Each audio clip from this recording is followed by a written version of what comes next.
কর্মী আমাদের old age পার্কটা খুব নোংরা হয়ে আছে। যদি আপনারা ওটাকে একটু পরিষ্কার করে দেন তাহলে আমাদের এলাকা কিছু মানুষের সুবিধা হবে।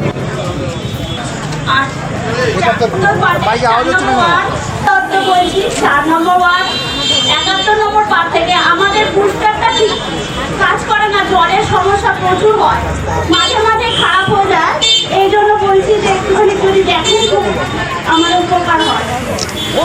আমার নাম পুষ্পিতা সরকার পুরো, আমি 4 নম্বর ওয়ার্ডের 71 পার্টির 71 নম্বর পার্টি। আস্তে আস্তে অনেকে তো অনেক কিছু প্রতিশ্রুতি দিয়েছেন, তো কাজ সেরকম হয়নি। তো আস্তে আস্তে এই কাজ এগোচ্ছে। আমরা চাই আর একটু আমাদের ওয়ার্ডটাকে আরও উন্নতি করতে। নম্বর ওয়ার্ডের 72 পার্টির বাসিন্দা জয়ন্ত ভৌমিক। আমাদের ছাত্র যুব নয়নের মণি শুভঙ্কর সিংহকে ধন্যবাদ এই জন্য যে উনি কথা দিয়েছিলেন আমাদের এখানে দুটো ড্রেন করার, সেই ড্রেনগুলোর বাস্তবায়িত হয়েছে, তার জন্য তাকে ধন্যবাদ জানাই। দ্বিতীয়ত আমাদের বসনগরের প্রাণকেন্দ্র যে ঝিলের ফিরোজের মাংসের দোকান থেকে এই মাঝখান পর্যন্ত প্রচুর জঙ্গল, ঝিলটা মানে প্রচুর পোকা মাকড় মশা, এলাকার মানুষের প্রচুর অভিযোগ আছে। আমরা দীর্ঘদিন ধরে পুকুরের মালিক খোকনাইচ মহাশয়কে বলার পরেও কোনো কর্ণপাত করেনি।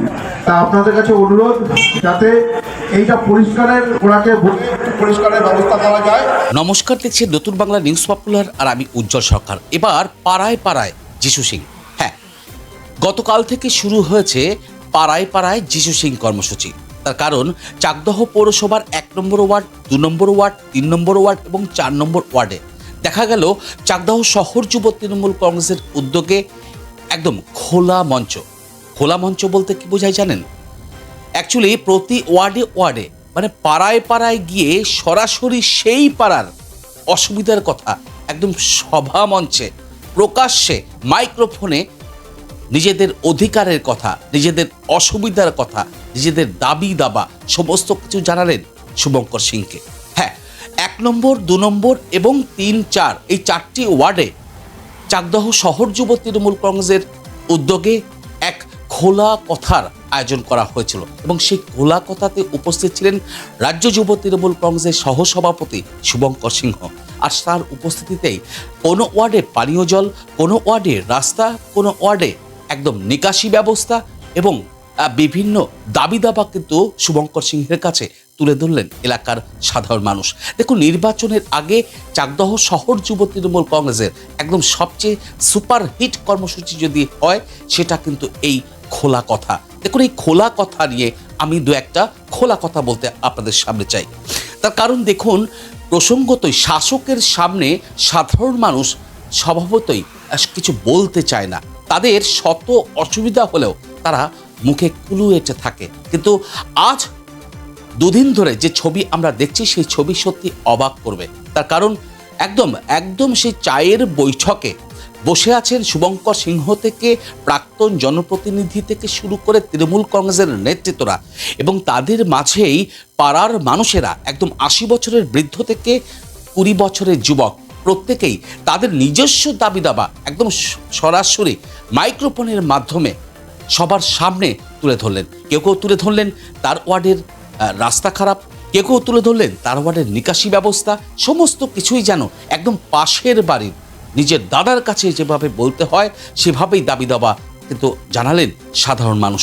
তার পাশাপাশি দেখা গেল শুভঙ্কর সিংকে তিনি কিন্তু প্রত্যেকটি মানুষের অভিযোগ মন দিয়ে শোনেন এবং মন দিয়ে শুনে কিছু কিছু অভিযোগের সঙ্গে সঙ্গে সমস্যার সমাধান করেন। তার পাশাপাশি যেটা দেখা যায় যে শুভঙ্কর সিংহের নেতৃত্বে কিন্তু প্রত্যেকটা অভিযোগ নোট ডাউন করা হয় এবং সেখানে দেখা যায় যে কাগজে কলমে কার্যত তারা কিন্তু লিপিবদ্ধ করেন যে কোন ওয়ার্ডে কী সমস্যা। অর্থাৎ খোলা কথা, আপনার মনের দুঃখ, আপনার যন্ত্রণা এবার সরাসরি শুভঙ্কর সিংহ আপনার পাড়ায় গিয়ে শুনছে। আর এই কর্মসূচিতে রীতিমতো মানুষের সাড়া পড়েছে। তার কারণ যেভাবে এই কর্মসূচিতে খোলা কথার মঞ্চে সাধারণ মানুষ উপস্থিত হচ্ছে সেটা কিন্তু বলাই বাহুল্য। এবং শুধু উপস্থিত হচ্ছে না, শুভঙ্কর সিংহের সামনে কার্যত একদম শাসক দলের সমস্ত নেতাদের সামনে তারা গলা উঁচিয়ে মাইক্রোফোন ধরে সরাসরি তাদের দাবি দাবাগুলো জানাচ্ছেন এবং তাদের দাবি দাবাগুলো লিপিবদ্ধ করছেন। দেখুন, শুভঙ্কর সিংহ আজ কয়েকটি ওয়ার্ডে গিয়েছেন এবং সেই সমস্ত ওয়ার্ডে গিয়ে কিন্তু সাধারণ মানুষের সঙ্গে অভিযোগগুলো শুনেছেন, কথা বলেছেন এবং কোনো অভিযোগ তৎক্ষণাৎ ফোনে ঠিক করার ব্যবস্থা করেছেন। পাশাপাশি তিনি কিন্তু একদম একটা কথায় অবিচল, তিনি বলছেন যে চাকদার বিধায়ক বঙ্কিম ঘোষ যদি একটু এভাবে কাজ করত, অর্থাৎ যে কাজটা উনি শুভঙ্কর সিং করছেন, যে সাধারণ মানুষের এলাকায় যাচ্ছেন, পাড়ায় যাচ্ছেন, গিয়ে মানুষের অভিযোগ শুনছেন, দাবি দাবা শুনছেন, এটা তো বিধায়কের কাজ ছিল, কেন বিধায়ক কিন্তু করছে না, শুভঙ্কর সিং করছে।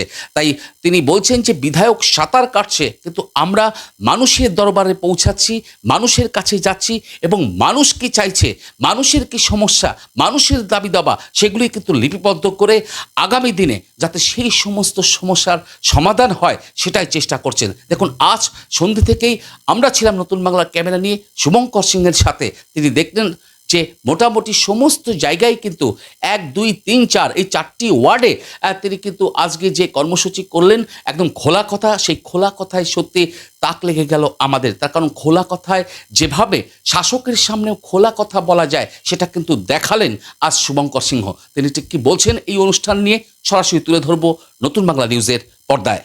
পৃথিবীর 3 ভাগ জল 1 ভাগ স্থল, তাই পানীয় জলের অভাব নেই, কিন্তু বিশুদ্ধ পানীয় জল একটাই, বৃষ্টি অ্যাকোয়া। প্রতি ফোঁটায় আনে তৃপ্তি, মেটায় তেষ্টা। বৃষ্টি অ্যাকোয়া, বিশুদ্ধ পানীয় জল। তার করার কথা ছিল। এই ছোট ছোট কাজগুলো বিধায়ক যদি বসে করতেন, আমার মনে হয় তিনি যে বছরে 60-65 লক্ষ টাকা পান, সেই টাকা দিয়ে চাকদা শহরের প্রচুর মানুষের এই ছোট ছোট ডিমান্ডগুলো পূরণ করা যেত। ধরুন 100 মিটার রাস্তা, 50 মিটার ড্রেন, কিছু শেড করা, কিছু বিউটিফিকেশনের কাজ, সেগুলো কিন্তু তিনি করেননি, তিনি খবরও নেননি।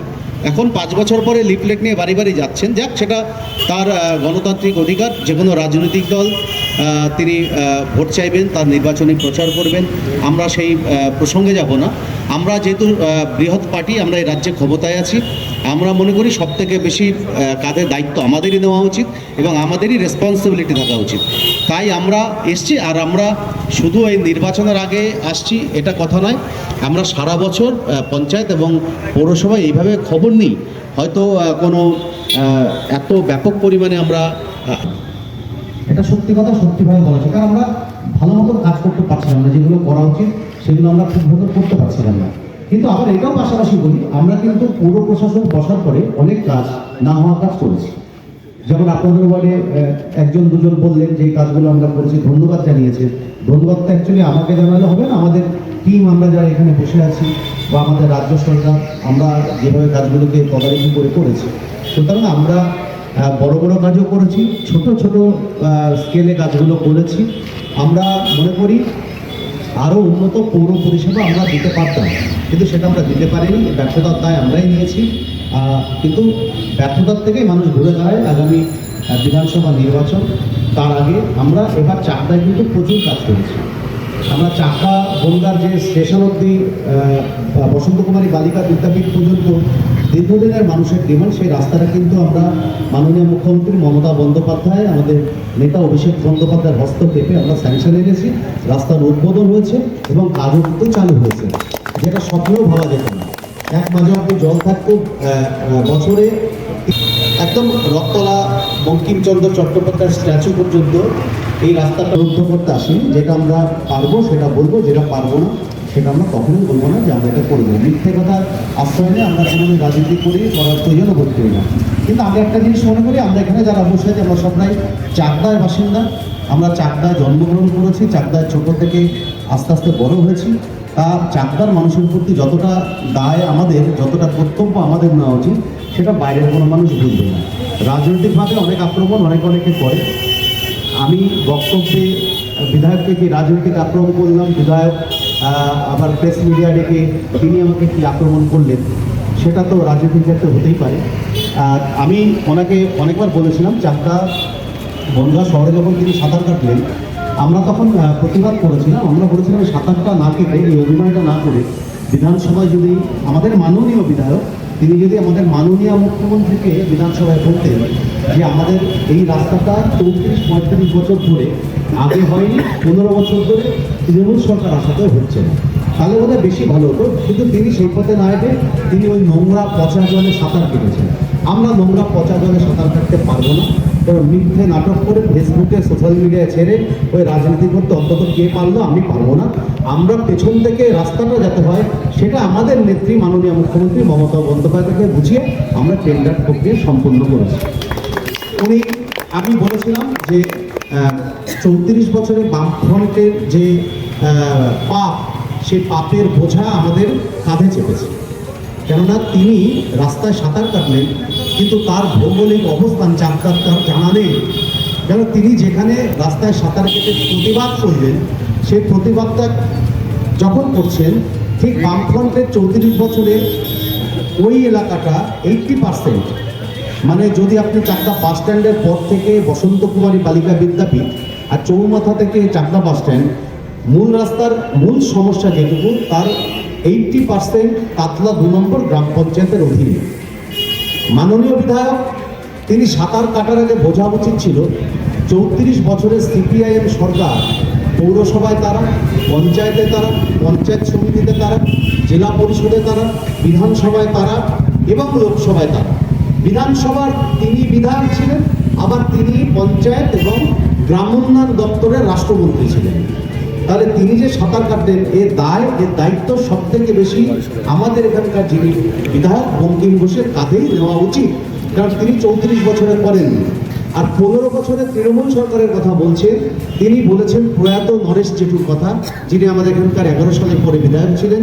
তিনি বলেছেন শ্রীমতী রত্না ঘোষকরের কথা, যিনি আমাদের এখানকার বিধায়ক ছিলেন। নরেশ জেঠু তিনি মারা গেছেন, তারপরে বাই ইলেকশন হওয়াতে দল শ্রীমতী রত্না ঘোষকে এখানে প্রার্থী করেছিলেন। তিনি বাইপোলে ইলেকশনে জিতে 14 সালে বিধায়ক হয়েছিলেন, আবার 16 সাল থেকে 21 সাল পর্যন্ত তিনি এখানকার বিধায়ক ছিলেন। রাস্তার মূল সমস্যা হয়েছে NH-12, যখন থেকে মাটি ফেলে নয়নজলি বন্ধ করে রাস্তা চওড়া করা হয়েছে। এই জল ধারণ ক্ষমতাটা মানে আর তো NH এর পাশে থাকলো না, সেই জলটা গোটাটাই এই রাস্তার উপর দিয়ে অতিবাহিত হচ্ছে। 34 বছরে তিনি করতে পারেননি, আমরা গ্যারান্টি দিলাম আপনাদের সামনে, এত মানুষের সামনে। আমি প্রত্যেকটা আমাদের পার্টি কর্মীদের বলেছি এটা বুথে বুথে প্রচার করতে। 34 দিনে আমরা এই রাস্তার সমস্যার সমাধান করেছি। 34 দিন। কেননা গত মাসের 14 তারিখে মাননীয় সাংসদ এবং আমাদের সর্বভারতীয় সাধারণ সম্পাদক শ্রী অভিষেক বন্দ্যোপাধ্যায়ের কাছে আমি একটাই প্রস্তাব রেখেছিলাম। সেমি নার্সিংহোম আছে, আপনারা জানেন ব্যাংকগুলো আছে, প্রচুর মানুষ যাতায়াত করে, প্রচুর টোটো উল্টে যায়, অটো উল্টে যায়, মোটর বাইক যেতে পারে না। আমরা রাত জেগে দাঁড়িয়ে পূর্ত দপ্তরের মাধ্যমে রাস্তা কিন্তু মেরামতির ব্যবস্থা করি, কিন্তু প্রচুর জল। এখন দেখবেন এখানে জল নেই, কেননা যখন জলটা জমছে রাস্তাটা এত খারাপ হচ্ছে। আমি লাস্ট পর্যন্ত না থাকতে পেরে পঞ্চায়েতকে আমি ফোন করে হুইপ দিয়েছি যে ওখানে যতগুলো নার্সিংহোম রেস্টুরেন্ট আছে প্রত্যেককে চিঠি করা হোক, এই ড্রাই সিজনে ওই রাস্তায় জল জমছে কোথায়। তাতেও কোনো কাজ হচ্ছিল না। বাধ্য হয়ে পঞ্চায়েত প্রধানকে বলে, আমি আমাদের পার্টির ছেলেদের বলে ওখানে ব্যাকলোডার পাঠিয়ে, অর্থাৎ যাকে আমরা জেসিবি বলে জানি, সেটা পাঠিয়ে যখন ড্রেনের স্ল্যাব তোলা আরম্ভ হয়েছে, তখন ধরা পড়ছে রেস্টুরেন্টগুলো তাদের কোনো রিজার্ভার সিস্টেম নেই। তারা পাইপগুলোকে এনে সোজা ওই গভর্নমেন্টের ড্রেনের মধ্যে ড্রিল করে ঢুকিয়ে দিয়েছে। যেই ভাঙা আমাকে শুরু হয়েছে, আমি বলেছি এবার সব রেস্টুরেন্টকে নোটিশ করো। মনোরমাও যদি করে, হতে পারে মনোরমা অনেক বড় ব্যবসাদার, তারা স্কুলের বিজনেস করছে, হসপিটালের বিজনেস করছে। আমাদের প্রচুর গরিব মানুষ গেলে আমরা যদি রেকমেন্ড, যতই আমাদের পরিচিত হোক, যত বড় ব্যবসাদার হোক, কাউকে ছেড়ে কথা বলা যাবে না, প্রত্যেককে নোটিশ করতে হবে। দেখুন ওই ভয়ে, যেহেতু জেসিবিকে ড্রেন ভেঙেছে, 3টে রেস্টুরেন্টের মালিক আমার কাছে গেছে। আমি পরিষ্কার কথা বলছি, তোমাদের সাথে ব্যক্তিগত সম্পর্ক ব্যক্তিগত জায়গায়, মানুষ পড়ে যাবে, মানুষ আহত হবে, ফোন করবে আমাদের, আর পুরো দায় বর্তাবে আমাদের সরকারের প্রতি, আমাদের পঞ্চায়েত, আমাদের পৌরসভার প্রতি। এটা আমরা মেনে নেব না। 2 দিন সময় দিলাম, 2 দিনের মধ্যে তোমাদের ব্যবসার ক্ষেত্রে রেস্টুরেন্টের জল তোমাদেরকেই ওখানে সিস্টেম বানিয়ে নিতে হবে। যাতে জলটা স্টোভ ট্যাঙ্কে নিজেদের এলাকায় পড়ে। এখন দেখবেন খা খা করছে কেউ, ওখানে আর জল নেই, এক ফোঁটা কেউ ভয়ে জল ফেলতে পারছে না। এটাই হওয়া উচিত, একদম মানুষ সিস্টেমে থাকা উচিত। নোংরা ফেলছে, নোংরা আবর্জনা, রেস্টুরেন্টের আলু কাটা, পেঁয়াজ কাটা, ঝিঙে কাটা সব গিয়ে ওই ড্রেনে, আর ড্রেন থেকে জল বেরোতে পারছে না। রাস্তা আমরা স্যাংশন করেছি, এগুলো যাদের করার কথা তারা কেউ কিছু করছে না। আমাদের পার্টির যারা আছে প্রত্যেকটা বুথে ওয়ার্ডে আমরাই কিন্তু অন্তত মানুষের খবর নিতে পারছি। এবার আমরা আপনাদের কাছে একটা অনুরোধ করতে চাই, দেখুন নির্বাচন সামনে, আপনারা এটুকু আশ্বস্ত হয়ে যান, মমতা বন্দ্যোপাধ্যায় আর অভিষেক বন্দ্যোপাধ্যায় আমাদের যাকে প্রার্থী করবেন তিনি আমাদের দলের প্রার্থী, তাকেই আমরা মাথায় করে নিয়ে প্রত্যেকটা ওয়ার্ডে বুথে বুথে লড়াই করব, যাতে আমরা এই নির্বাচনে 4টা বিধানসভা আমাদের নেত্রী মমতা বন্দ্যোপাধ্যায়কে উপহার দিতে পারি। আর আবারও বলছি, 2021 সালেও আমি প্রত্যেকটা জায়গায় আমি প্রার্থী ছিলাম, আমি বলেছিলাম দ্বিতীয়বার 200-র বেশি আসন নিয়ে মমতা বন্দ্যোপাধ্যায় আবার মুখ্যমন্ত্রী হবে। এই সব এলাকার মানুষ, আমাদের রানাঘাট সাংগঠনিক জেলার মানুষ, হয়তো আমরা তাদের বোঝাতে পারিনি, আমরা এখানে নির্বাচনে পরাজিত হয়েছি, কিন্তু প্র্যাকটিক্যালি দেখা গেছে মমতা বন্দ্যোপাধ্যায় 213টা আসন নিয়ে তৃতীয়বার রাজ্যের মুখ্যমন্ত্রী হয়েছে। কিন্তু আমরা কিন্তু একটু পিছিয়ে গেছি। আমরা যদি এলাকায় বিধায়ক সাংসদ আমাদের পাই, রাজ্য সরকার মুখ্যমন্ত্রী মমতা বন্দ্যোপাধ্যায় আবার 4র্থবার হবেন, আমরা কিন্তু আপনাদের জন্য অনেক কাজগুলো এগুলো এই 4টা বিধানসভার মানুষের জন্য আনতে পারবো। তাই আপনাদের কাছে বলবো, আপনারা নিজেরা এবং পাড়ার আপনার প্রতিবেশী যারা আশেপাশে আছে প্রত্যেককে বলবেন একটু সচেতন হতে, রাজনৈতিকভাবে সরকারে যারা থাকে তাদের পাশে থাকতে, আমরা সরকারে আছি আমাদের পাশে থাকতে। আমরা বিভিন্নভাবে আপনারা যে দাবি আজকে এখানে করেছেন, আমাদের অনেক সেগুলোকে নোট করেছে। আমরা এখানে সৌমিত্র বিশ্বাস বুড়ো আছে, প্রাক্তন কাউন্সিলর, আমি ওকে বলবো রাস্তা করা হয়তো এখন সম্ভব হবে না, ছোটোখাটো যেগুলো লাইটের সমস্যা আছে, ভ্যাটের গাড়ির কথা বলেছেন, এইগুলো যাতে খুব তাড়াতাড়ি করে দেওয়া যায়। কালকেই পৌরসভায় কথা বলার জন্য আমি ওকে বলে গেলাম, ও নিশ্চয়ই কাগজদার সাথে কথা বলে এগুলো করবে। আপনারা ভালো থাকবেন, সুস্থ থাকবেন। একটা জিনিস মনে করবেন, গণতান্ত্রিক প্রক্রিয়াতে বা পদ্ধতিতে প্রত্যেকটা রাজনৈতিক দল নির্বাচনে প্রতিদ্বন্দ্বিতা করার তাদের ক্ষমতা আছে, এটা আমাদের সাংবিধানিক অধিকার। B.R. আম্বেদকর এই সংবিধান আমাদের দিয়েছেন। আমরা তৃণমূল কংগ্রেস এটুকু বলতে পারি, আমরা এমন একটা রাজনৈতিক দল প্রত্যেকটি ক্ষেত্রে আমরা কিন্তু আপনাদের সুবিধা অসুবিধায় পাশে থাকি। SIR যখন একজন এখানে বললেন, একজন মা বললেন তার হাজব্যান্ডের নাম খুব সম্ভবত ডিলিট হয়ে গেছে। এই SIR এর প্রতিবাদ একমাত্র যদি কোনো রাজনৈতিক দল করে থাকে তার নাম তৃণমূল কংগ্রেস আর তার নেত্রী মমতা বন্দ্যোপাধ্যায়, এটা প্রত্যেককে মানতে হবে। আমরা একমাত্র তৃণমূল কংগ্রেস, আমরা বলেছি যে যাকে ভোট দেন, মানুষ যারা প্রকৃত আমাদের এই রাজ্যে বসবাস করে ভারতের নাগরিক, প্রকৃত ভোটার, তাদের একজনেরও নাম যেন ডিলিট না করা হয়, তার জন্য আমরা প্রত্যেকটা ব্লকে আন্দোলন করছি। আপনারা যারা এখানে SIR এর নোটিশ পেয়েছিলেন, চাকদা শহরে প্রচুর মানুষ বিডিও অফিসে গেছেন, দেখেছেন আমাদের পার্টির থেকে টেন্ট করে আমরা বিভিন্ন অঞ্চল এবং শহরের তাপস অধিকারী, দেবুদা, তনয়রা, যারা যারা দায়িত্বে আছে প্রত্যেকে কিন্তু আমরা টেন্ট করে ওখানে আপনাদের সহযোগিতা করবার চেষ্টা করেছি। ইভেন ভারতীয় জনতা পার্টির সব থেকে বড় যে সমস্যা তৈরি করতে চেয়েছিল ফর্ম 7 আমরা জমা করতে দিইনি। আমরা পরিষ্কার, আমাদের নেত্রী, আমাদের নেতা অভিষেক বন্দ্যোপাধ্যায়ের নির্দেশ ছিল, কোনো মতে কোনো রাজনৈতিক দল ইনক্লুডিং আমরা যেন কোনো ভোটারের বিরুদ্ধে কোনো কমপ্লেন আমরা যেন নির্বাচন কমিশনকে জমা না করি। কারণ আমাদের মতলব ছিল, আমাদের উদ্দেশ্য ছিল প্রত্যেকটা নাগরিকের ভোটাধিকার সুরক্ষিত করা। সুতরাং আপনার ভোট, যে হাজব্যান্ডের ভোট ডিলিট হয়েছে, এই ডিলিটের পেছনে জানবেন ভারতের নির্বাচন কমিশন এবং ভারতীয় জনতা পার্টির প্রত্যক্ষ এবং পরোক্ষ মদত আছে। আমরা তৃণমূল কংগ্রেস, মমতা বন্দ্যোপাধ্যায় নিজে কালো কোট করে সুপ্রিম কোর্টে প্রধানমন্ত্রীর ডিভিশন বেঞ্চে গিয়ে তিনি 10 কোটি মানুষ, তার মধ্যে আপনিও একজন করেন, আপনাদের মতন মানুষের সওয়াল করে এসেছেন। কোনো রাজনৈতিক দল করেনি, আমরা করেছি। ধর্ণা মঞ্চ 4 দিন ছিল। গতকাল আমাদের মাননীয় মুখ্যমন্ত্রী মমতা বন্দ্যোপাধ্যায় ধর্ণা উঠিয়েছেন। এখনো 60 লক্ষ ভোটার যাদের অ্যাডজুডিকেশন বলে বিচারাধীনে রাখা হয়েছে, সেই ভোটারদের বাদ দিয়ে কীভাবে ভোট হবে, কী করতে চাইছে নির্বাচন কমিশন এখনো ক্লিয়ার করেনি। চাকদা শহরে এমন অনেক মানুষ আছে, আমি জানি, আমার কাছে গেছে, 10 নম্বর ওয়ার্ডের মানুষ আছে, 7 নম্বর ওয়ার্ডের মানুষ আছে, যারা প্রকৃত 2002 সালে এইখানকার ভোটার, তাদের বাপ ঠাকুরদা মা সবার ভোটার লিস্টে নাম থাকা সত্ত্বেও তাদের এসআইআর এর ফর্মটা পর্যন্ত ডিস্ট্রিবিউট করা হয়নি। আমার কাছে বলার পরে আমি সেই বিএলওকে ফোন করে রীতিমতো ধমক দিতে হয়েছে আমাকে। ধমক দিয়ে তাকে এসআইআর এর ফর্ম আমি দিয়েছি। দেওয়ার পরে তারপরে 3টে স্পেশাল হিয়ারিং করেছে বিডিও অফিস থেকে। একদিন রাত্রিবেলা আমি আমার ব্লক সভাপতি সংগ্রাম গোটারদা 8টার সময় আমরা বিডিও অফিসে যাই, যে সেই অফিসারকে আমি ধরি। আমি বলছি আপনার কি ডকুমেন্টস লাগবে, এভিডেন্স কি লাগবে? 13টা গাইডলাইন ইসিআই দিয়েছে। তার মধ্যে 2002-এ এই মেয়েটি তার বাবা মা এবং তার ঠাকুরদার নাম 2002-এর ভোটার লিস্টে আছে, তার বাড়ি আছে চাকদা শহরে, তার বার্থ সার্টিফিকেট আছে। তাহলে কেন তাকে 3বার করে আপনি ডাকছেন? তারপরে তার নাম তোলা হয়েছে। যদি আমি না শুনতাম, যদি আমি না যেতাম, হয়তো তাদের বাংলাদেশি করে নামটা কেটে দেওয়া হতো।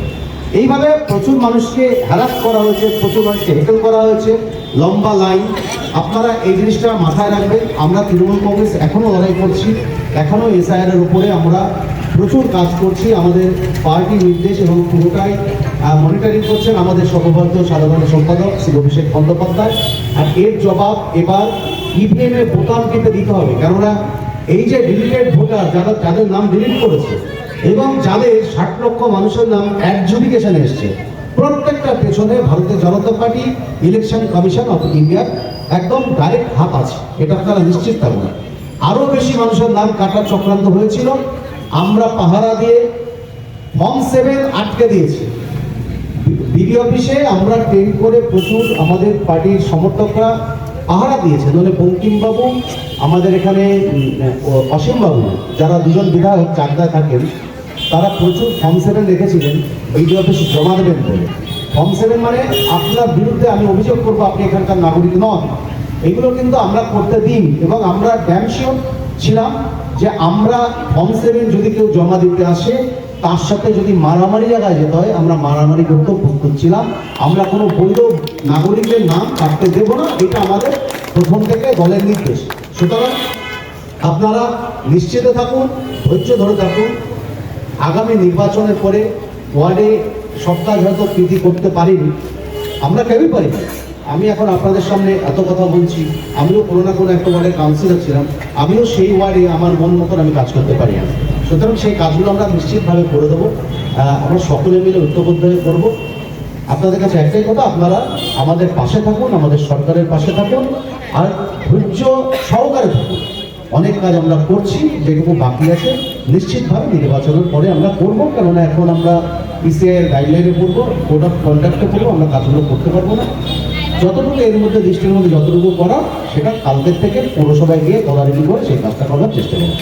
নদিয়ার সবথেকে বড় English medium school JRS public school প্রায় 35 বিঘা জমির ওপর গড়ে উঠেছে বিশাল ক্যাম্পাস। নার্সারি থেকে শুরু করে উচ্চ মাধ্যমিক, ITI college, law college, BEd college, ভর্তি চলছে। জেআরএস পাবলিক ব্যালকনি বা সিঁড়ির রেলিং, মডিউলার কিচেন বা ড্রয়িং রুম, এক কথায় আপনার স্বপ্নের বাড়িকে করে তুলুন আরো সুন্দর। Chakdah ply centre, gorgeous look বা কোয়ালিটি সবে 3 নম্বর 1 চাকদা প্লাই সেন্টার।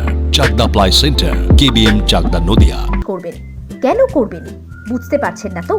সঠিক গাইডলাইন পেতে আজই আসুন নদিয়ার চাকদাতে নিবেদিতা প্রাইভেট লিমিটেডে। Nivedita private limited, marketing and distribution service.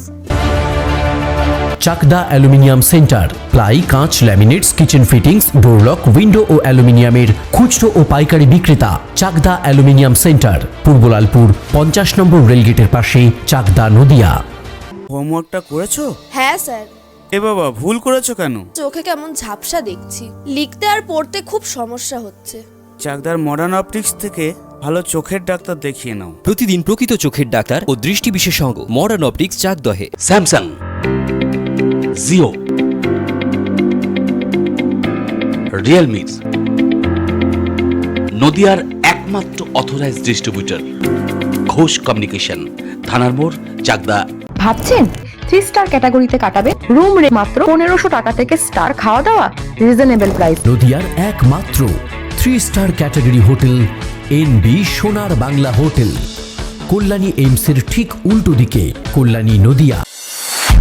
Nadia জেলার সবথেকে বড় বিল্ডার্স চাকদার মা মনসা বিল্ডার্স রড ও সিমেন্টের পাইকারি ও খুচরো বিক্রেতা। মা মনসা বিল্ডার্স, পদ্মবিলা, চাকদা, নদিয়া। রড কেনাকাটায় থাকছে ডিসকাউন্ট অফার।